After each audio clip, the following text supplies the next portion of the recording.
ತುಂಬ ಸುಸ್ತಾಗಿತ್ತು. ಬೆಳಿಗ್ಗೆ 9:30 ಜಯಪುರದಿಂದ ಹೊರಟು 12:30 ಆಯಿತು ಶಿವಮೊಗ್ಗಕ್ಕೆ ಬರ್ತಾ. ಹಾಯ್ ಹಲೋ ನಮಸ್ಕಾರ. ಇವತ್ತಿನ ಮಿನಿ ಲಾಗಿಗೆ ಸ್ವಾಗತ ಸುಸ್ವಾಗತ. ಈ ನನ್ನ ಮಕ್ಕಳು ಮತ್ತೆ ಶುರು ಮಾಡಿದ್ರಯ್ಯ. ಅಕ್ಕನ ಇವತ್ತು ಶಿವಮೊಗ್ಗಕ್ಕೆ ಬಿಡೋಕ್ಕೆ ನಾನು ಅಮ್ಮ ಹೊರಟ್ವಿ. ನಮ್ಮ ಅಣ್ಣನ ಆಟೋದಲ್ಲಿ ಜಯಪುರ ತನಕ ಹೋದ್ವಿ.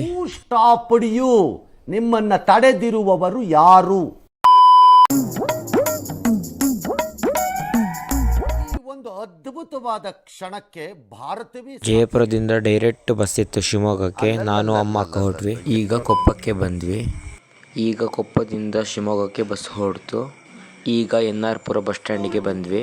ಇಲ್ಲಿತ್ತು ಅಲ್ಲೇ ಹೋಗ್ತದು, ಅದೆಲ್ಲೂ ಹೋಗಿಲ್ಲ, ಹೋಗ್ಬೇಕಾಗಿರೋ ನೀನು. ಈಗ NR ಪುರದಿಂದ ಶಿವಮೊಗ್ಗಕ್ಕೆ ಹೊರಟ್ವಿ. ತುಂಬ ಸುಸ್ತಾಗಿತ್ತು. ಬೆಳಿಗ್ಗೆ 9:30 ಜಯಪುರದಿಂದ ಹೊರಟು 12:30 ಆಯಿತು ಶಿವಮೊಗ್ಗಕ್ಕೆ ಬರ್ತಾ.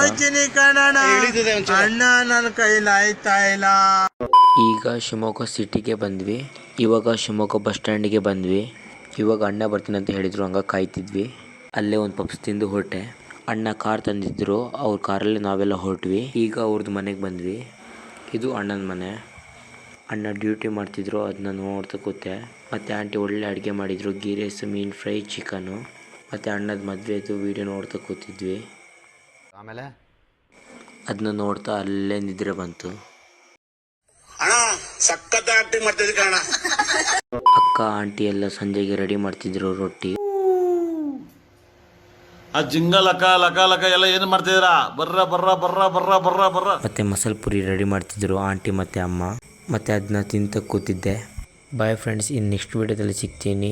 ಇದೇ ಥರ ಸಪೋರ್ಟ್ ಮಾಡ್ತೀರಿ. ಬಾಯ್ ಬಾಯ್ ಅಷ್ಟೇ.